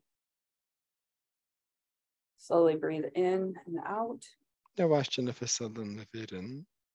Allow for the experience. Deneyimin olmasına, deneyime izin verin. And imagine saying a kind things as you would to maybe two different children. Ve sanki iki farklı çocuğa söylermiş gibi nazik ve ince şeyler söyleyin. So perhaps I care about this pain. Mesela şöyle. Bu acıyı, bu ızdırabı önemsiyorum. Thank Gibi. you. Teşekkürler. So I bet All of you are exhausted now. Evet, sanıyorum hepiniz artık çok yoruldunuz. Öylece, sorry. Go ahead, please. Yeah. Evet, bazı sorular var ki onları bir iki soruyu daha hani sana yöneltmek istiyorum, sizlere yöneltmek istiyorum. There are some questions that one or two, it would be great if we can ask them too. Okay. Tamam. Onlardan biri, yani biraz toparlayarak arkadaşlar Q&A'deki soruları özetleyerek soracağım. Biri titreme hissi, özellikle yardım edenlerde, sahaya giden, geceleri ortaya çıkan ve hani depreme birebir şahitlik edenlerde de belki kendini çok daha fazla kontrol eden kişilerde sıklıkla gördüğümüz. Shaking, or trembling mi diyelim? Onu mu kastediyorsun? Trembling, especially those who are there to help. And it's happening usually over the night, that trembling. Okay. Ve hani elbette yaşayanlarda da hani deprem gecesini ve ardından olanı biteni. O yüzden titremeyle ilgili birkaç neler yapılabilir duyabilirsek seviniriz. And those who experience the earthquake itself is, of course, that trembling is happening a lot. Can you just give us a couple of tips about how can we just work with that trembling? I'd love to. Tabii ki çok isterim. So trembling is a natural response of the body of moving through arousal.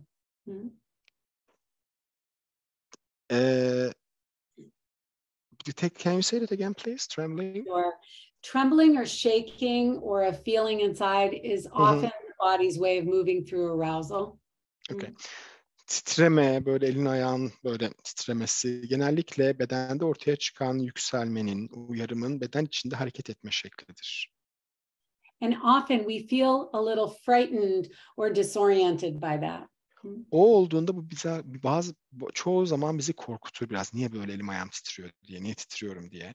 Birazcık bundan uzaklaşmaya çalışırız. But all animals have a response of trying to regulate their arousal. Ama aslına bakacak olursanız bütün hayvanların tehlikeden sonra kendilerini tekrar regüle edebilmek için, teskin edebilmek için bir takım teknikleri var. So instead of what might be our response to feeling a shaking inside, trying to pull in tighter. Böyle titreme olduğunda ne oluyor ya, bir dakika dur yapmayayım, elimi ayağımı tutayım, kendimi kasayım demek yerine I'm going to invite you to try something different. Başka bir şey yapmaya size önermek isterim. It's something we call sequencing. Biz buna sıralama diyoruz. And I'm going to invite you to just notice what that trembling is like. Öncelikle bu titremenin neye benzediğini bir fark edin. What are the qualities? Is it fast? Is it slow? Is it rolling? Nitelikleri nedir? Hızlı mı titriyor, yavaş mı titriyor, dalga dalga mı titriyor? And then allow it to happen. Sonra bunun olmasına izin verin. Just allow it to start to move through the body. Beden boyunca hareket etmesine izin verin. Very much like an animal that's been threatened that sort of shakes and then is calm and able to move ahead. Akıp gitmesine bedenden izin verin. Nasıl ki tehdit hisseden bir hayvan, o tehdit algısı, o hayatta kalma şey bittikten sonra şöyle bir kendini titrete şöyle önce bir titrer, eli ayağı boşalmış gibi olur, sonra yürür yoluna gider ya. Yeah. So what I'm going to invite you to do is to just really feel it and allow it to move through your body. Önce hissedin, daha sonra bedeniniz boyunca hareket edip akıp gitmesine izin verin. Noticing if it moves out through your arms or maybe down through your feet. Bakın bakalım kollarınızdan ellerinize doğru mu gidiyor, yoksa bacaklardan ayaklara doğru mu gidiyor, onu fark edin. And often what you'll find is it'll start to come down, it'll start to move down like cats. Someone wrote in the chat, absolutely. You'll start to see it come down and then it might pick up again and then it might go down again. Yeah. Genellikle şunu göreceksiniz. Böyle yavaşça azalmaya başlayacak. Sonra biraz geri çıkabilir. Sonra izin verdikçe geri azalmaya başlayacak. Görürsünüz. Çete kediler gibi yazmışlar. Evet öyle. Onlar da yaparlar. it's going to help you really, your body move through all that arousal. Bedeninizin bütün bu uyarım boyunca hareket etmesine, devam etmesine izin verecektir. And it can sometimes lead you to a movement that wants to happen. Bazen de buradan olmak isteyen bir hareket çıkabilir, bir hareket gelebilir. So you might end up feeling like you want to push your arms out.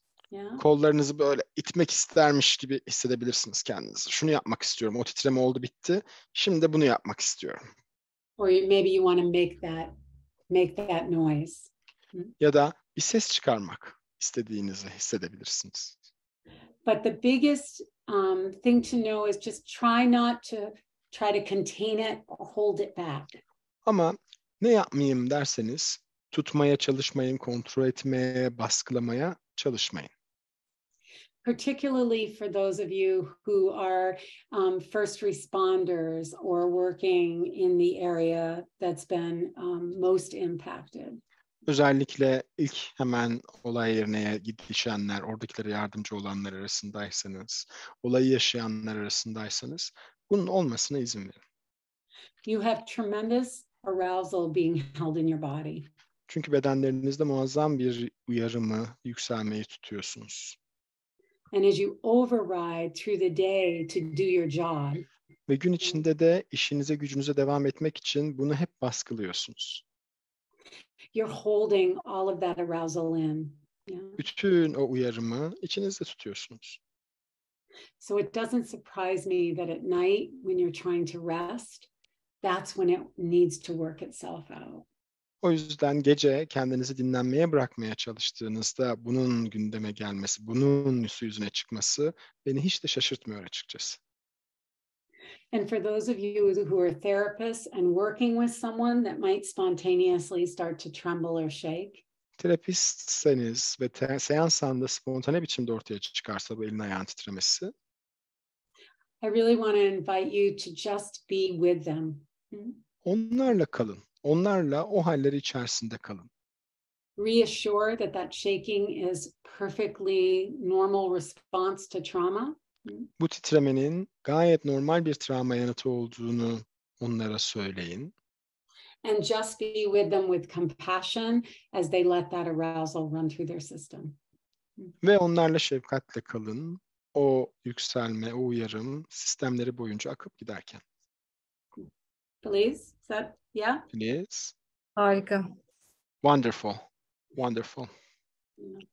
Yani burada açtığınız alan ve verdiğiniz bu destek inanılmaz güçlendiriyor ve gerçekten çok harika. The space that you have opened here and the support that you are giving is very empowering for all of us and it's great. Bir parçam şu anda diyor ki zaten hepimiz odaklanma süremiz bu kadar kısalmışken burada tutalım, burada bitirelim diyor bir parçam. One part of me is saying that let's leave it here since our focus, attention span is already narrowed down in those hard times. Ama bir parçam da bu alanı hiç bırakmak, hiç kapatmak istemiyor ve her bir soruya sizlerin ne düşündüğünü her bir soruyla birleştirmek istiyorum. But another part of me is saying, let's stay here forever. Let's stay here longer and longer by answering all the questions, asking, what do you think about it? All our participants. Yarın bir aradayız, onu bilmek güzel. It's nice that we will be together again tomorrow. We will. Yarın Evet, Pet da bizlerle birlikte olacak. Travmalardan konuşacağız. Tomorrow, Pat Ogden will join us as well. We will talk in trauma and body. O yüzden şu anda bakıyorum sizlere. Hadi hangi parçam ağır bastın? Çok eşitler gerçekten. İlk iyidir Filizciğim. O ilk parça iyidir. Evet. Which part do you think we should stay with? And I'm saying, Jen, let's go with the first one. It was nice actually. Ben bile öyle diyorum arkadan düşün. İlk parça iyidir. Hani o çevirmen parçası o ilk parça. O iyidir o. O zaman diğer parçaya sakinleştirmek adına diyorum ki sorduğunuz sorular içerisinde hani bu başka bir yer ve mutlaka yanıtlansın dediğim birkaç tane var. Onların hepsini not ediyorum. Yarın tekrar bu alanı getirmek üzere. Okay. And those questions who I think really important will be answered tomorrow. We will be bringing up to the attention of our trainers tomorrow. So I'm also calming down my other parts who wants to stay here longer and longer that way. We'll be back, huh? Döneceğiz. Merak etmeyin. Let's bow out and thank you all so very much for letting us be here with you. Huh? Hadi o zaman bu gecelik kapatalım. Hepinize çok teşekkür ediyorum burada olduğunuz ve bizim de burada olmamıza izin verdiğiniz için. Sending love to you all. Huh? Hepinize sevgiler gönderiyoruz. Teşekkürler. Thank you Halil'i de Jen, alalım thank you Angela. ekrana. Halil'i de alalım ekrana. Halil'i de Şurada, görsün herkes. şurada Arkada yorgun. kocaman bir ekip var arkadaşlar. Bunların size ulaşmasını sağlayan. O yüzden her birinize katılımınız için ve tüm ekibe de tabii ki Jennifer ve Angela'ya çok çok teşekkür ederiz. We have a great team behind and with us making this possible. So we are thanking them all. We're thanking our participants, but of course we thank Jen and Angela for being here. And thank you all so much. Halil, you're amazing. Thank you so much. Yeah. Thank Total you. rock Pleasure. star. Pleasure, Yeah. Angela. Total Jen. rock Thank star. you. Thank you. Thank you. Be well, Çok everyone. teşekkürler. Yeah. Herkes kendine çok dikkat etsin. Görüşmek üzere. İyi olun, iyi kalın. Görüşürüz. Bye, everyone. Thank you so Hoşça kalın. much. Hoşça kalın. Thank you dear. My heart's with all of you. Huh? Kalbim hepinizle. Thank you.